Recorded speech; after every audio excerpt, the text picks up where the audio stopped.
Tu vois, il y a une grande différence entre gagner de l'argent et le faire imprimer par le gouvernement. Lorsque les gens sont productifs, lorsqu'ils ont un emploi et qu'ils vont travailler, leur travail est utilisé pour augmenter l'offre de biens ou de services disponibles pour le public. Vous avez un emploi, vous travaillez, et votre travail contribue à la production d'un bien que les gens veulent ou dont ils ont besoin, ou vous aidez à fournir un service dont les gens ont besoin et en échange de cette aide, vous gagnez de l'argent. Maintenant, vous pouvez utiliser cet argent pour acheter les biens et services que vous contribuez vous-même à produire. Et plus vous êtes productif, eh bien, plus vous gagnez. Et donc, plus la part de ce que la société produit est grande, et vous pouvez en profiter. Mais lorsque le gouvernement se contente d'imprimer de l'argent et de vous le donner directement dans votre poche, lorsque vous avez tous ces chômeurs qui restent assis chez eux à recevoir un chèque du gouvernement, ils ne produisent rien. Ils n'ont ajouté aucun bien ou service à l'économie. Mais ils peuvent consommer des biens et des services dans les mêmes proportions que si quelqu'un avait réellement travaillé et était un membre productif de la société. Alors tout ça, à quoi ça sert? Et qu'est-ce que ça fait?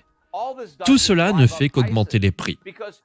Parce que si votre travail ajoute aux biens et services et que vous consommez maintenant les biens et services que vous avez aidé à créer, c'est très bien.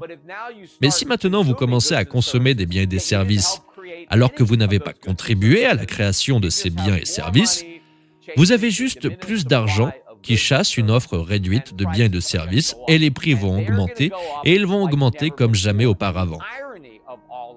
Et l'ironie de tout ça est que la Réserve fédérale a promis aux Américains plus d'inflation.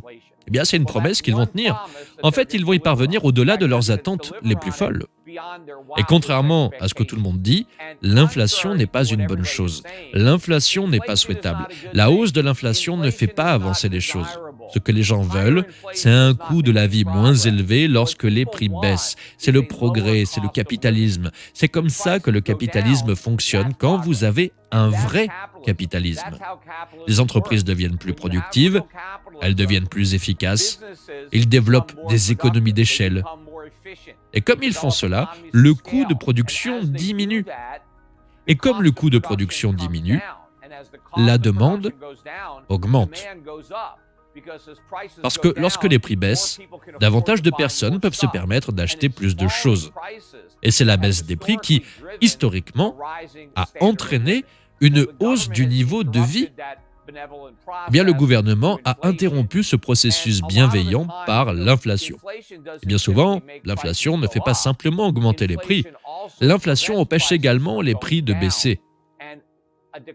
Et la baisse d'un prix aurait été une aubaine pour le consommateur. Lorsque le consommateur se voit refuser cette manne par le gouvernement, il s'agit toujours d'une taxe.